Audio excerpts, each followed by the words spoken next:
Support and resistance லெவல்ல inner பார் candlestick பேட்டர்னை use பண்ணி எப்படி பிரேக் அவுட்ல என்ட்ரி கொடுக்கணும் அப்படிங்கிறத இந்த வீடியோல பார்க்க போறோம்.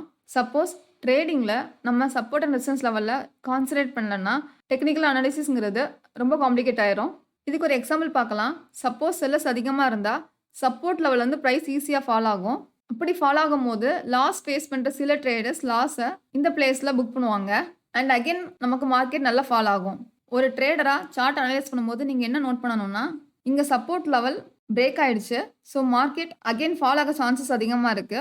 ஸோ அந்த டைம் நீங்கள் செல்லிங் சைட் ஃபோக்கஸ் பண்ணணும். அப்படி செல்லிங்கில் ஃபோக்கஸ் பண்ணும்போது நம்ம என்ன ப்ராப்ளம் ஃபேஸ் பண்ணுவோம் அப்படின்னா, கரெக்டான பிளேஸில் என்ட்ரி கொடுக்கறது தான் நமக்கு ரொம்ப கஷ்டமாக இருக்கும். இந்த ப்ராப்ளமை சால்வ் பண்ணுறதுக்கு நம்ம இன்னர் பார் கேண்டில்ஸ்டிக் பேட்டர்னில் ட்ரேட் பண்ணிக்கலாம். அப்போ தான் டைமிங்கில் என்ட்ரி கொடுத்துட்டு நம்ம ப்ராஃபிட் பண்ண முடியும். இப்போ இந்த எக்ஸாம்பிள் பாருங்க. இங்கே நமக்கு மார்க்கெட் டவுன் ட்ரெண்டில் இருக்கு.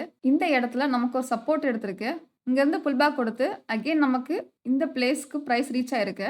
இந்த சப்போர்ட் லெவலில் நமக்கு இன்னர் பார் கேண்டில்ஸ்டிக் பேட்டர்ன் ஃபார்ம் ஆயிருக்கு. இந்த பேட்டர்ன்லேருந்து நமக்கு பிரேக் டவுன் நடக்கும்போது என்ட்ரி கொடுக்கணும். இதுக்கு மேலே நம்ம ஸ்டாப் லாஸ் வச்சுக்கணும். இங்கே நம்ம ஹரிசாண்டல் லைன் பிரேக் ஆயிடுச்சு அப்படிங்கிறதுக்காக நம்ம என்ட்ரி கொடுக்கல. இந்த பேட்டர்ன்லேருந்து பிரேக் அவுட் நடந்திருக்கு அப்படிங்கிறதுக்காக தான் என்ட்ரி கொடுத்துருக்கோம்.